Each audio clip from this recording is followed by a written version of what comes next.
Then shall we start before waiting some more participants? Yeah, well, I'll send a recording out to everyone. So yes, let me get that going.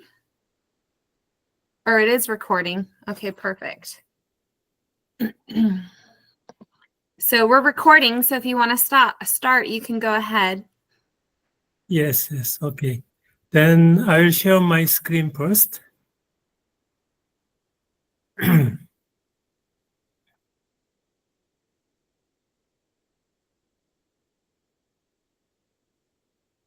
you see? Yes. Yes, okay. And today I'd like to introduce the iSyncBrain Pediatric EEG report with sample cases. So the sample cases for today is the 11.8 years old male. His main diagnosis is the developmental coordination disorder. The developmental coordination disorder is actually unfamiliar for me, but it is the disorder of something like this equipment in the playground. This developmental coordination disorder cannot plan the exact exercise. For example, he cannot climb this kind of ladder because the climb the ladder is the coordination behavior is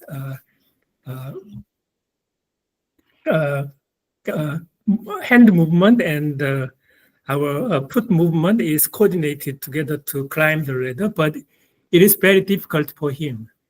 So his chief complaint is that this kind of significant delay in visual motor integration and coordination skill.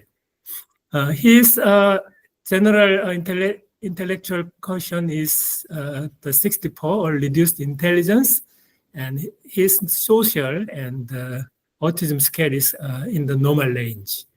And in the attention test, he has a visual and auditory attention deficit, and also significant delay in visual motor integration and coordination skill. And also in his stroke test suggests impulse control difficulties. Actually, I don't have the exact information of the CNS active medication taken at the time of the measurement, but using this kind of patient profile, we can go for the next. I will show you his EEG and QEEG, and I will give you the pediatric report, and you can understand the iSyncBrain pediatric report more easily, I think. The main finding of his EEG is the beta spindle frontally and lack of alpha posteriorly and diffuse slow activity and also frontal slow beta activity. In the QEEG, we can also find the same thing, and also we can find his alpha peak frequency is too fast. I'll show you in the iSyncBrain side for the EEG review and QEEG review. I can switch my screen to the iSyncBrain here. This is his EEG recording. I cannot. This is our customer's patient. I will get the EEG recording from our customer, and I will upload his data on iSyncBrain R platform. iSyncBrain R and iSyncBrain Portal is basically same functionality. And you can see here is the raw data of the child, the 11.8 years old. And this is the eyes closed recording. And you can see this is the clean data. And first thing we can find in the clean data, we can see this kind of tiny beta spindle in the frontal area. And we can see this kind of beta spindle in the raw data. And at the same time, the beta spindle and this kind of slow wave, beta spindle and the slow wave. And also we can see the alpha is quite small it is difficult to find alpha activity in the posterior area. This is the eye close recording. So we can find this kind of beta spindle and slow activity and no alpha activity. This is the basic finding in the EEG review.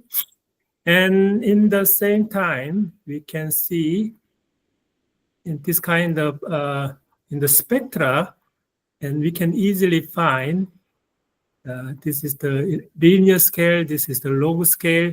We can find in the log scale, we can see the beta spindle. Usually we can we expect alpha activity in the posterior area as a peak activity in the normal EEG. And in this case, in this child, he has this kind of beta spindle activity at the 21 hertz beta spindle activity. And he also has alpha activity here. And his alpha activity is 11 hertz. It's too fast compared to his peers. And his alpha peak power is like this. G-score is minus 2.36. It's too low alpha activity. In left and right is the same. Very small alpha activity and very fast alpha activity. And also he has a beta spindle activity in the frontal area. And at the same time, this is the spectra review in this EEG at the baseline. And we also have the follow-up EEG after 2 months photobiomodulation intervention. And we can see in the absolute power, he has a beta spindle activity excess in F7 and F8 like this. And also he shows very low alpha activity, alpha 1, alpha 2. And we can also see in the relative power, absolute power and relative power is quite similar. He has very low alpha activity, especially alpha 1 activity, and beta 2 and beta 3, he has excess activity in the relative power. We can also see in his relative power G-score color mapping. You can see he has a lot of theta, 6 hertz theta activity, and also very low alpha activity, and the beta, excess beta activity. And in the frontal area, this is the beta spindle. In the center of the beta spindle is 21 hertz, focused at the F7 and F8. This is the baseline EEG finding. I see this kind of alpha deficit in the developmental disorder is quite common. And at the same time, he has a theta excess and also the beta excess. That could be a kind of thalamocortical dysrhythmia. Thalamocortical dysrhythmia we can see in the many kind of cases, not just in developmental disorder, but we can see this kind of alpha deficit and theta and beta excess. And that's the basic EEG finding. And I want to go back to the EEG PowerPoint slide here. In the PowerPoint slide, we can see the beta spindle frontally, and too fast alpha and lack of alpha, and diffuse slow, and the frontal beta. We see all of these things in the iSyncBrain normal EEG report. And then we can see this kind of pediatric QEEG summary report. In the pediatric summary report, in the real report, we have his name. So I just bring all the result in this PowerPoint slide. In the frontal lobe development indicator, we use the CG theta beta ratio. He has a 5.9 theta beta ratio. This is correspond to the 38th percentile at the 38th percentile at the baseline. The theta beta ratio is decreased during the development. He is a little bit high theta beta ratio. That's his developmental a profile less than 50 percentile. 50 percentile is the mean value of the percentile. The less than 50 percentile means the delay of the development. And we can take the CG zeta beta ratio for the frontal developmental indicator. I think it is quite clear. And the information processing speed, we used the alpha peak frequency during the eyes closed condition. We make an average of the alpha peak frequency of the O1 and O2. He has 11 hertz at 8 O1 electrode, the 10.8 hertz, and O2 electrode, the average is 10.9 hertz. It is quite high compared to his peers. So the information processing speed indicator 97 percentile is too fast alpha frequency. So this is the alpha frequency coming from alpha frequency. And also we have the alpha reactivity indicator. And actually the alpha reactivity indicator having the eyes closed relative alpha power and eyes open alpha power, and the comparison between the eyes closed and eyes open condition. And in the eyes closed condition, you can see the normal value is the 42.9% of the relative alpha power, but his case is less than half, around 20% relative alpha power. And in the eyes open, he has 12.6%. It is also less than the normative value. So, and this shows his alpha activity is quite small compared to the normal value. And at the same time, his alpha reactivity is almost close to the normative value. Is usually the 2 times suppression of the posterior alpha activity when the patient open their eyes, but his case a little bit low compared to the normal value, but it is quite close to the normal value. So we can find his alpha activity deficient compared to his peers. And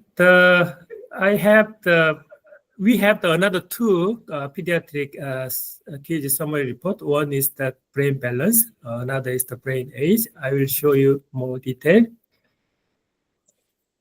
This is his brain balance chart. And we have his brain connectivity pattern. We use the alpha 2 frequency band, and also we use the imaginary coherence at the source ROI level. We defined the 68 ROI coming from the Descan-Kiliani atlas. Using the 68 ROI, we calculate the connectivity among the 68 ROI, and we calculate this kind of deviant, 30th deviant connectivity, and we can show the 30th deviant connectivity in alpha 2 band like this in the frontal view, left side view, right side view, and top view. And we can find in this patient has a lot of hypocoherence in the left side and some hypercoherence between the left frontal and the right posterior area. This is the connectivity pattern in the alpha 2 band, and we quantify this kind of connectivity pattern using some kind of rule. I will show you the rule at the later slide. So basically, you can see here in the left side and a lot of blue connection, hypo connection, and right side there is a blue and red is combined together. So the 50 percentile, 50% is the blue and white is the same. Blue and red is the same. For example, so 50% is the baseline, and in this case, both hemisphere having the blue connection. So that's why the net connection is the blue, because there is some red, but although there is some red, blue is the dominant. That's why left is just below the 50% and right is far below the 50%. That means both left and right hemisphere is showing the hyperconnectivity. So I will explain the logic of this kind of quantification a little bit closely, like this. For example, this kind of all hyperconnection for example, this is the left side. In the left side is the algorithm calculate the left side originated hyperconnection and hypoconnection. The left side originated hypoconnection is 26, and right side hyperconnection is 0, and the hypoconnection is 24. And we can find this kind of percentile. This shows the 30th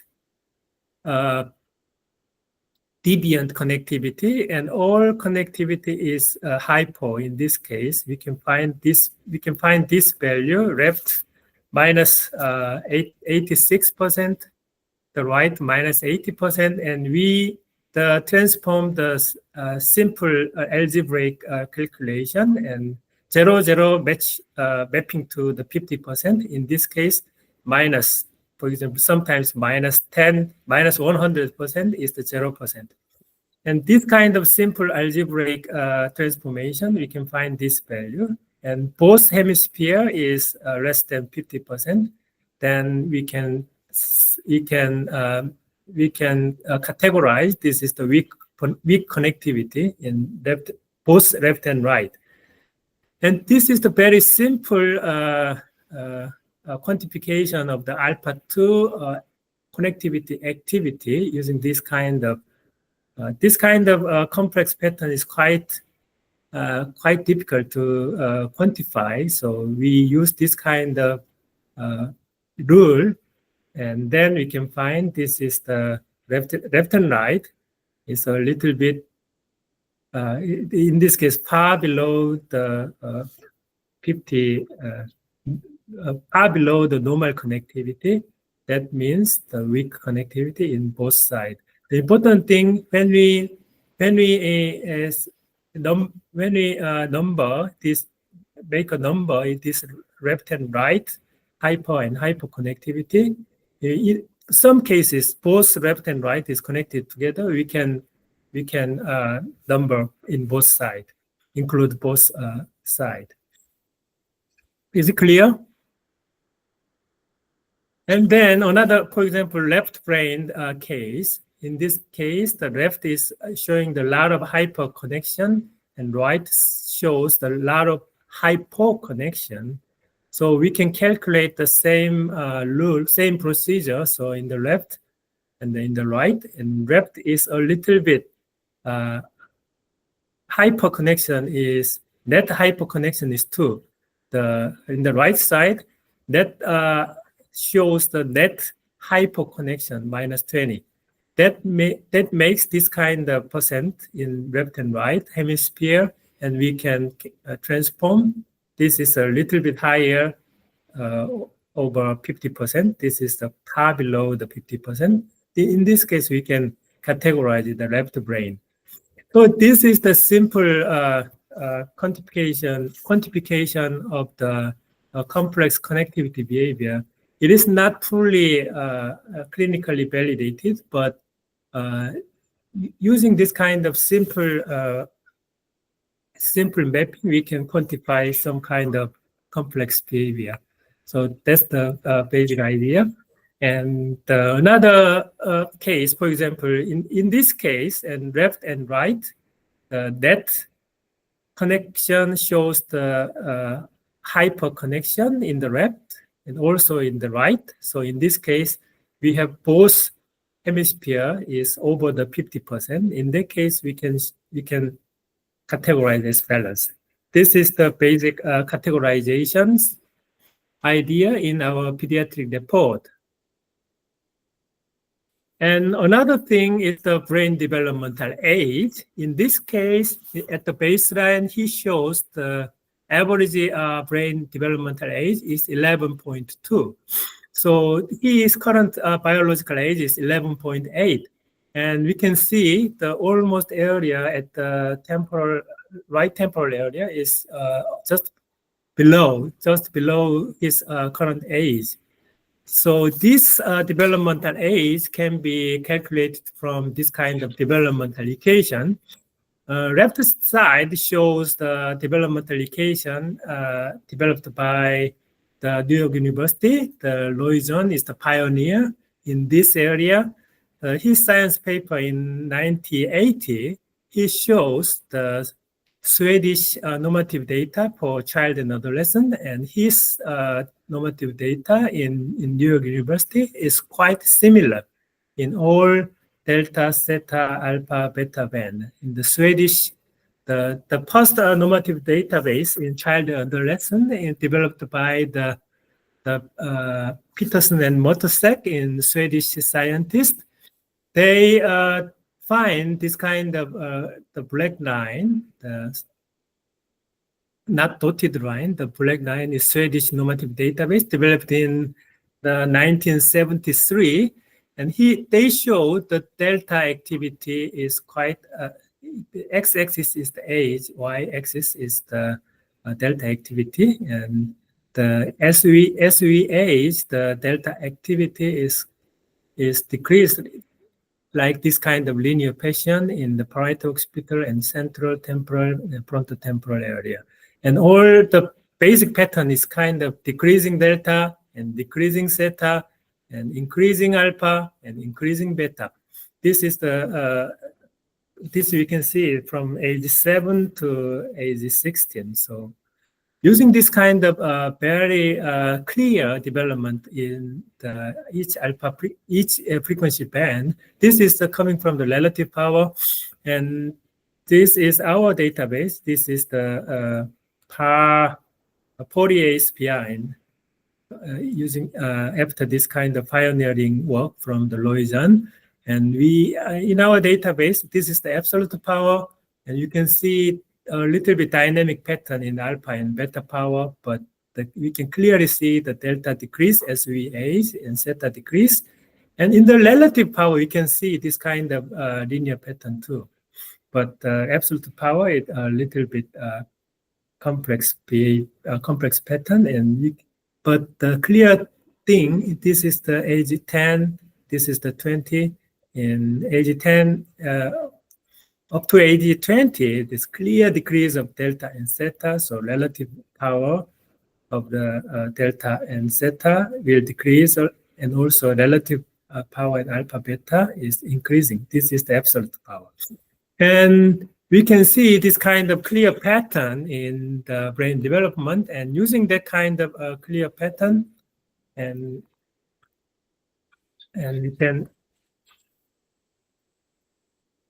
we can calculate this kind of brain developmental age. So actually, he's a little bit behind compared to his biological age. And then we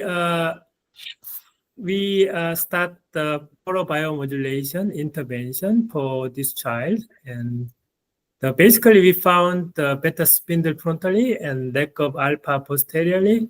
So, and also we saw the two past alpha activity and the diffuse slow and frontal slow beta in the EEG and QEEG finding. So the beta spindle and lack of alpha reflect kind of tension and anxiety. Usually we can see in the developmental problem.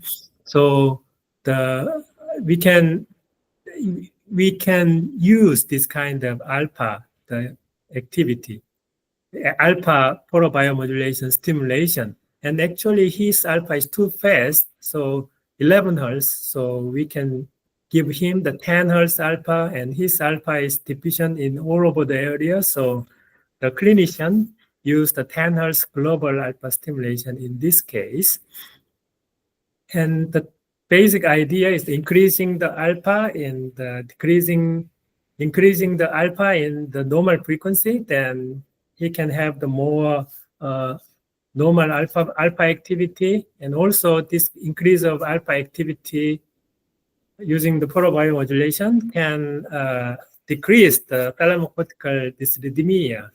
In this case, we can expect the decrease of beta spindle activity, and also increase of alpha activity, and also decrease of the diffuse slow activity. That's the main target of this protocol. And the clinician give him the twice session a week, and he give a total 16 sessions in 2 months. And after 2 months photobiomodulation intervention, he shows the increased concentration and memory, and increased reading speed, and increased ability to use the playground equipment. And at the same time, his beta spindle frontally is disappeared, and the too fast alpha activity, 11 Hz alpha activity, is normalized, and lack of alpha posteriorly is increased after the 2 months intervention, and diffuse slow is also quite reduced, and also he still shows the slow beta activity in the frontally. I think this is kind of compensation still there. I'll show you his data. Before going to the pediatric report, we need to check the routine, the comparison in the database. And this is the 2 months follow-up EEG result, you see. And the first FP1 channel is not good recording in this case in the 2 months follow-up, but we can make a clean data, but FP1 data is still some kind of perturbation remained. So, but keeping this FP1 is not the perfect quality, and keeping in mind, and we can see the review result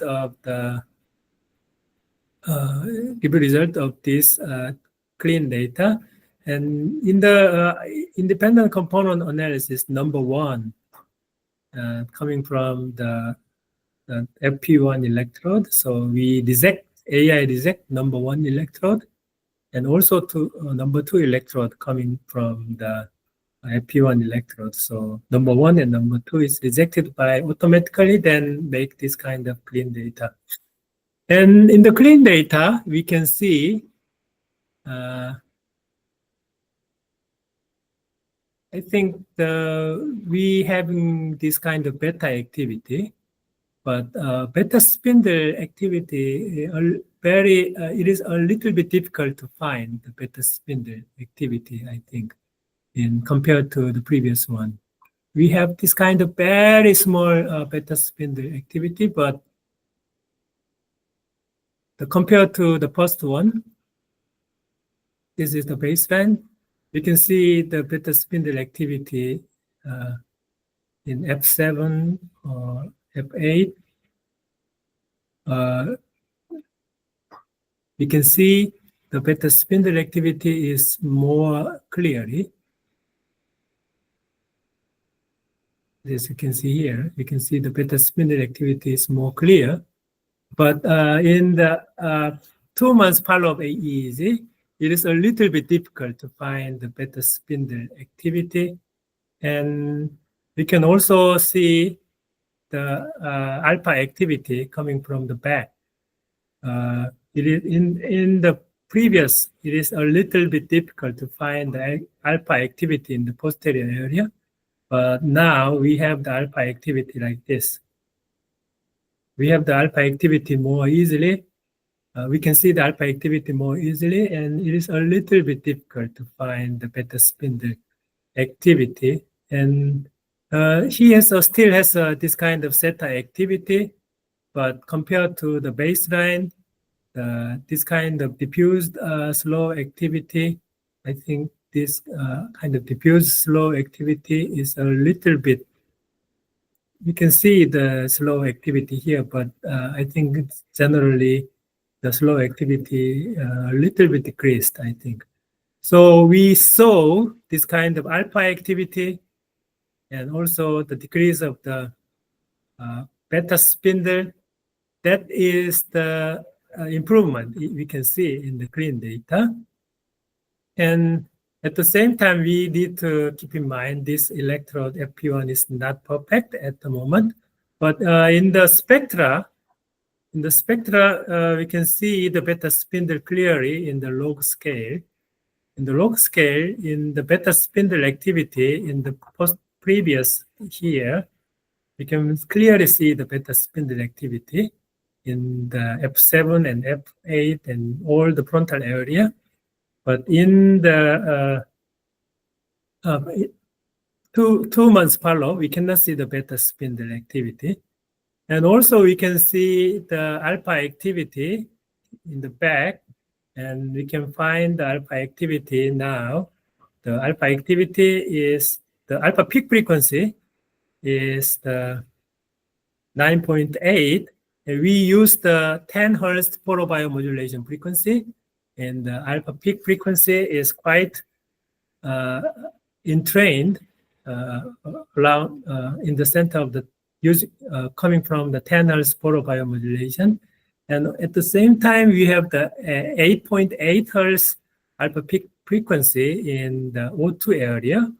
But we can see the more detail in the alpha. So alpha peak frequency a little bit low, but we have the 8.9 Hertz alpha activity, and also we have the 9.5 alpha activity. This shows the, wait a moment. Okay. Alpha peak activity is entrained to the 10 Hertz direction, the 11 Hertz alpha peak frequency. 11 Hertz alpha peak frequency is quite sharp kurtosis, and 11 Hertz alpha peak frequency is now we have the 10 Hertz alpha activity, and the peak activity is 8.8, but we have the 9.5 alpha peak frequency too here. So it is the result of 10 Hertz slowdown of coming from the photobiomodulation, I think, and also the alpha peak activity is like this, 7.7 and 4.7. Now we have the 10.6, 14.2 is doubled or tripled in this alpha peak activity. So basically our target photobiomodulation design is well reflected in the follow-up result. We have the increase of alpha peak activity, increase of the alpha activity, and the decrease of alpha peak frequency. And in the topo map, and here, in the baseline, we can see the alpha activities showing the quite blue and 8, 9, 10 like this. But in the follow-up, 8, 9, 10, it is not fully recovered at the normal level, but at the baseline, you can clearly see the 8, 9, 10 is almost dark blue. But now we have the good frequency. You have the activity in the 8, 9, 10. So this is the improvement, I think. And also in the baseline, we have the clear beta spindle activity in the frontal area. And now we don't have the kind of beta spindle activity in 20 Hertz, 21 Hertz, around 21 Hertz. And the diffuse slow activity, you can see the 4, 5, 6 Hertz. Now we have the 5, 6, 7 Hertz. I think this kind of slow activity tuned to the 10 Hertz direction. and the high frequency activity in the 11ers is tuned to the low frequency direction. So 10ers activity is making the 10ers photobiomodulation, making this thalamocortical dyslipidemia pattern a little less, make a little less. So we have the slow frequency excess in more higher frequency, and we have more alpha activity in the alpha band. And also we have the little bit decrease in the 13 hertz, like this. This could be the effect of the 10 hertz photobiomodulation, I think. Then this is the basic routine for routine QEEG review and EEG review, and I go back to the pediatric report. We also give this kind of pediatric report, and here we can see in the frontal lobe developmental indicator, this is the zeta beta ratio at CG.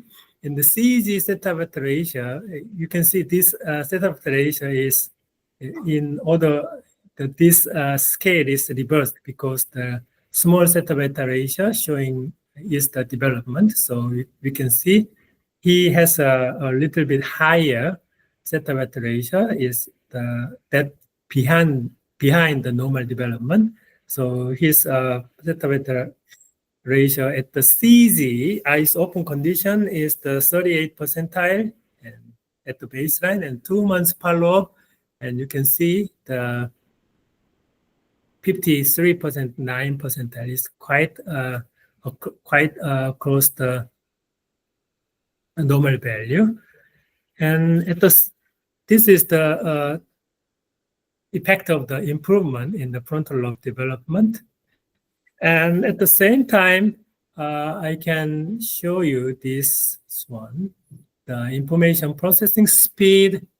At the baseline, his alpha peak frequency is across the 11 is quite high.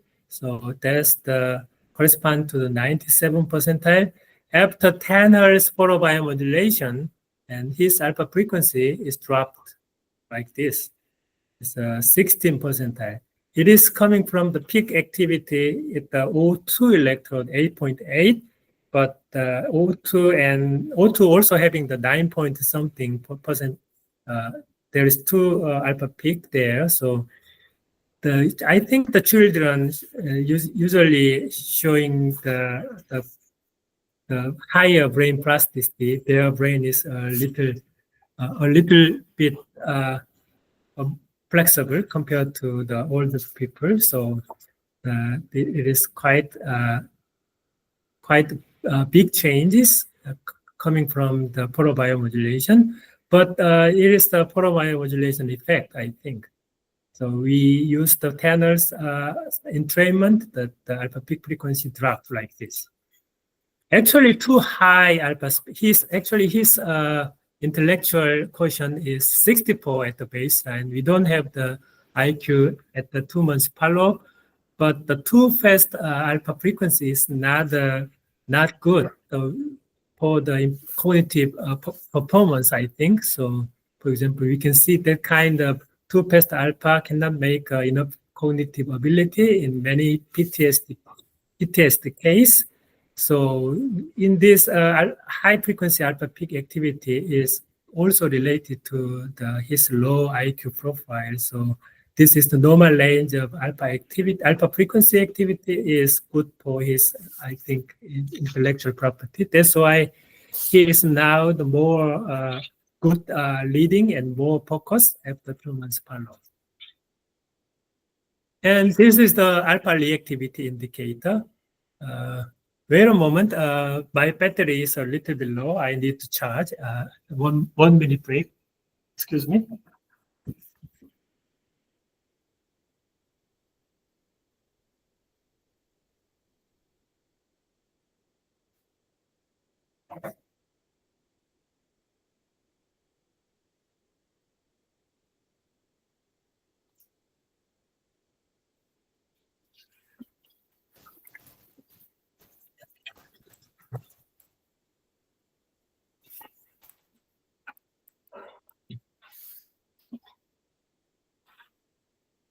Okay, now, sorry about that. And the alpha reactivity indicator show that the baseline his alpha activity is far low. But after the, in the relative power here, we can see the increase of the alpha activity. It is not much, but the increase of alpha activity we can clearly see. And the alpha reactivity is a little bit decreased, but I think it is a change of the alpha reactivity indicator. Alpha reactivity is a very good indicator in the developmental problem and also the cognitive problem in the Alzheimer and Parkinson. And the alpha reactivity indicator is good window for the brain development, I think. So in this case, the alpha activity is increased after the photobiomodulation intervention. And this is the brain balance. Dr. Kim, we have a question. Yes. Yes, on that last graph. So you're looking at percent reactivity or percent power? This one, reactivity. Okay. We use the power decrease of the eyes open and when we eyes open compared to the eyes closed. Usually the relative alpha power is decreased. Usually this kind of pattern, 1.9 times relative alpha power. But in his case, the relative alpha power decrease a little bit low compared to the normal value. So sometimes this kind of decrease is not clear. We cannot see this kind of alpha reactivity in many Asperger population, for example. So the 2 times decrease, we can see the decrease of the 1.9 times here, and this is the baseline. This is the 2 months follow-up. The normative his age is a little bit different. This is the 11.8 years old. This is the 12 years old after 2 months follow-up. So the value is a little bit changed. And this is the normative value of the alpha reactivity. And this is the his value in the relative power decrease in the alpha band. Okay, great. Thank you. And the brain balance, we can see at the baseline, we can see the left and right, and in the follow-up, we can see here. And here is, I think this is the very interesting. And in the previous baseline, we don't have baseline. We have a lot of parietal problem here. The parietal is very important area for the especially in the right side is the space orientation and integration. And this information should be connected to the frontal area for the motor behavior. And he has a developmental coordination disorder, and we can find the parietal problem here in the connectivity pattern. And after the intervention, we cannot see the kind of the abnormal connective pattern in the parietal area, but still having the frontal issue here. So we can map using our process. Then here the left and right is still showing the weak connectivity in both baseline and 2 months follow-up. I think the clear change of this parietal hypoconnectivity is related to his improvement in the coordination behavior in the playground. That's his major complaint.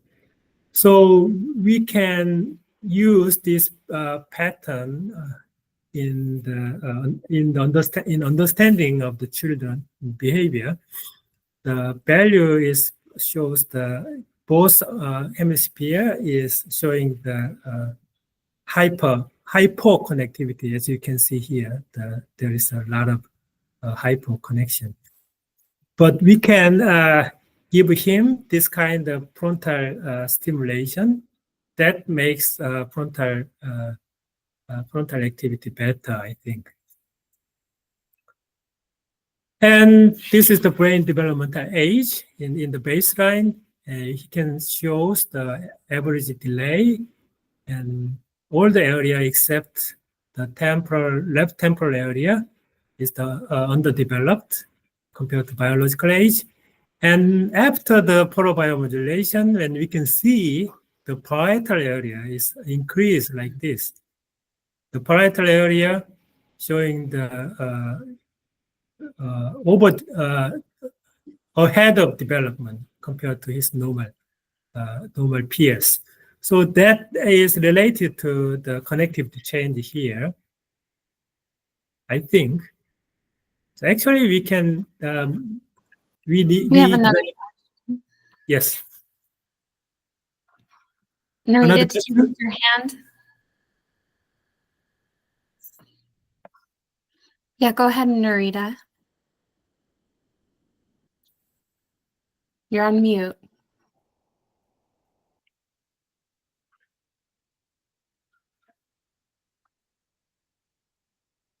Oh, she just signed off, so maybe not. Okay. I think the parietal lobe actually behind the developmental curve, but now ahead of developmental curve. So his current age is 12. His parietal is now 13 years old. That explains that his coordination behavior is improved. But in the left temporal area and occipital area, a little bit left occipital is almost the same, but the left temporal area decreased a lot. I think this could be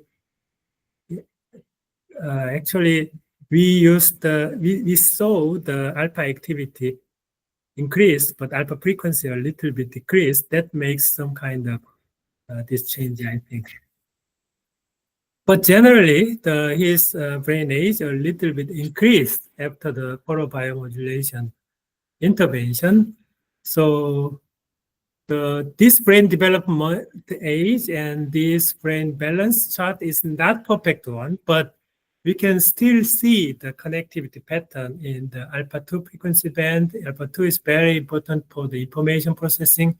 And sometimes the autistic children also has a lot of alpha frequency, very fast alpha frequency and the beta frequency. In that case, the brain development age is kind of high compared to the biological age because for example, Asperger kind of children show already having the alpha, and their alpha is quite fast, also beta also quite fast. In that case, the developmental age showing us some kind of in various cases because their developmental is too slow, but their frequency is too high. Some cases, the developmental age is not always perfect, but we need to combine the routine normative comparison review and we need to go through the EEG review and QEEG review, and then this kind of specific pediatric summary report. All the EEG and QEEG and summary report give us some kind of window to understand the patient. So we can integrate all of these things to more fully understand the patient status, I think. So this is our pediatric report. And another important thing I want to emphasize here is the QEEG, EEG, QEEG changes with the porobiomodulation protocol. So we apply the 10 Hz alpha global porobiomodulation protocol using that kind of relaxing alpha and the normal alpha globally.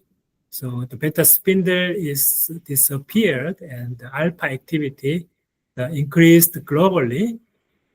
So that's the photobiomodulation protocol effect, I think. And the too fast alpha activity is now in the normal range. And the fast alpha frequency shift toward the tenor stimulation frequency and diffused slow. And we can see the decrease in theta. Actually, the theta decrease in the 4 Hz is moved to the 5 Hz, I think. So that means the alpha stimulation making the slow wave a little bit faster, not decrease the theta overall, but overall activity a little bit accelerated in the theta band, and also the increase of alpha and decrease in beta. This kind of the increase of alpha coming from the photobiomodulation and decrease of theta and beta is kind of reducing of thalamocortical dysrhythmia, I think. Dysrhythmia.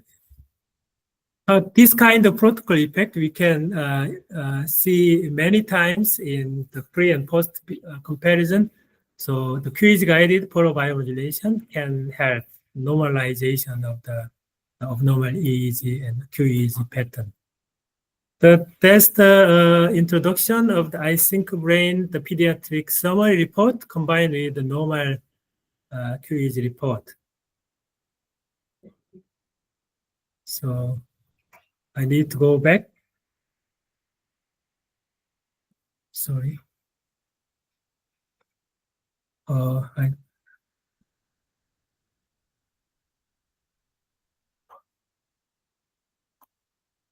Sorry about.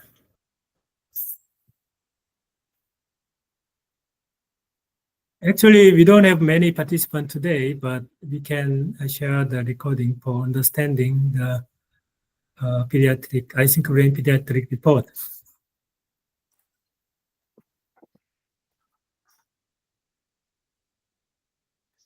Awesome. Thank you.